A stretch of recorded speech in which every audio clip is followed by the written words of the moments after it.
Naval Ravikant has become a well-known personality in the tech and startup world in the last few years, especially after the huge success that he has made as a tech entrepreneur.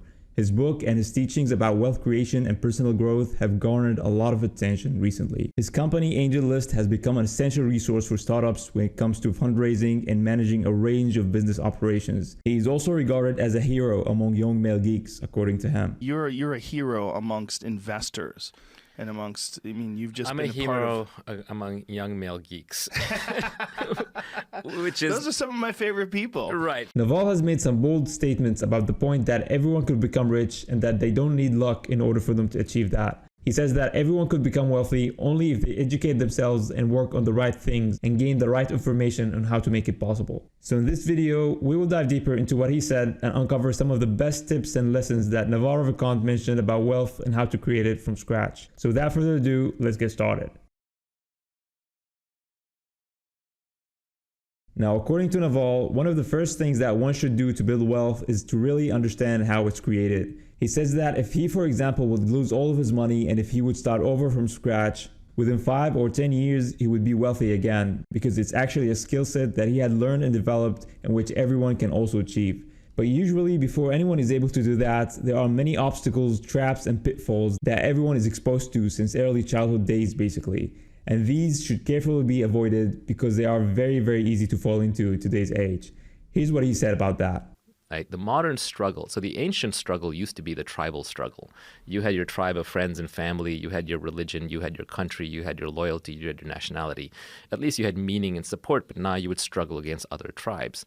Modern life, we're so free, everything's become atomized. We stand alone. You live in your apartment alone. You live in your house alone. Your parents don't live nearby. Your friends don't live nearby.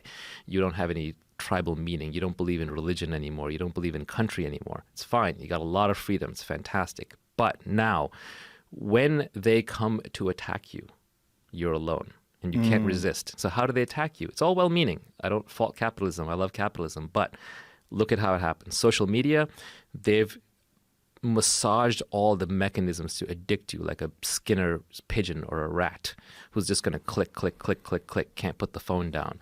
The food, they've taken sugar and they've weaponized it. They've put it into all these different forms and varieties that you can't resist eating. Drugs, right? They've taken pharmaceuticals and plants and they've synthesized them. They've grown them in such a way that you get addicted. You can't put them down. Porn, right? If you're a young male, you wander around the internet, it'll like sap away your libido and you're not going out in real life society anymore because you've got this incredibly stimulating stuff coming at you. Video games, another way to addict people.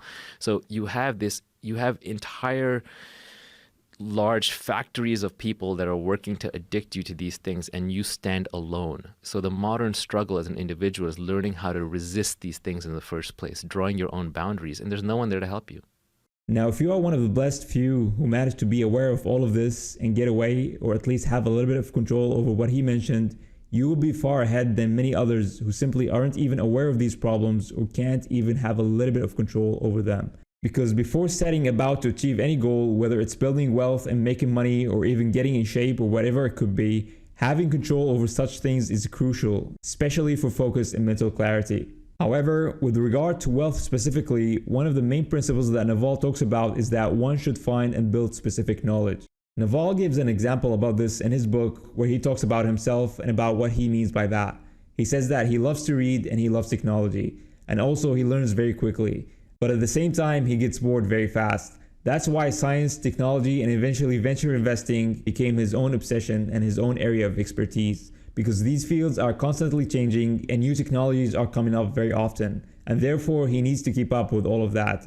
So he is basically rewarded for getting bored very quickly in these specific areas. The next thing that Naval Ravikant points out is that you won't get rich by renting out your time.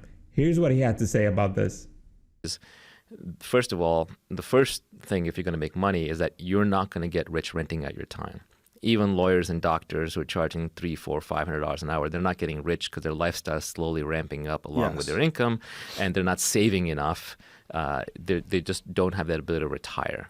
So the first thing you have to do is you have to own a piece of a business. You need to have equity, either as an owner, an investor, shareholder, or a brand that you're building that accrues to you to gain your financial freedom. As a modern knowledge worker athlete, as an intellectual athlete. You want to function like an athlete, which means you train hard, then you sprint, then you rest, then you reassess, you get your feedback loop, then you train some more, then you sprint again, then you rest, then you reassess. This idea that you're going to have linear output just by cranking every day at the same amount of time, that's machines, you know? Another very important lesson that Naval talks about is that no one can compete with you on being you. So that's why being authentic is going to be very advantageous in the short and in the long run. And anyone can win against their competition simply by doing that.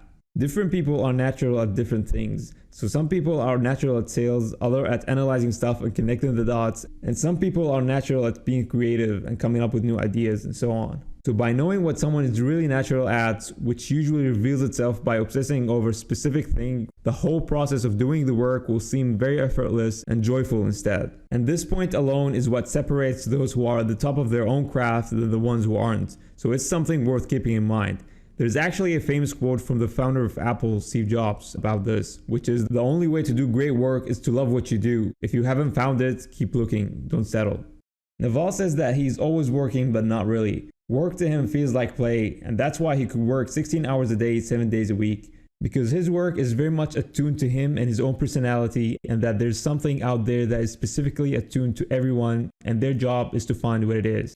Finally, there are many other great lessons that Naval shares in his interviews and in his own book, which are quite interesting. He talks about things like using the leverage of code and media and learning how to love to read and so on, among other things. But generally speaking, obsessing about a specific knowledge or an area of expertise or several related ones is what separates the ones who really go far in business or in their own career than the ones who don't. This is of course in addition to avoiding the obstacles and the pitfalls that are laid out in front of everyone today in the first place, which are mentioned earlier in this video.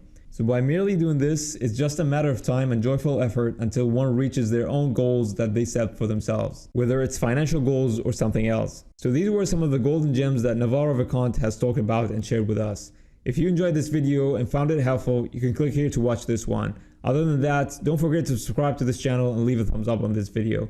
And with that being said, see you in the next one.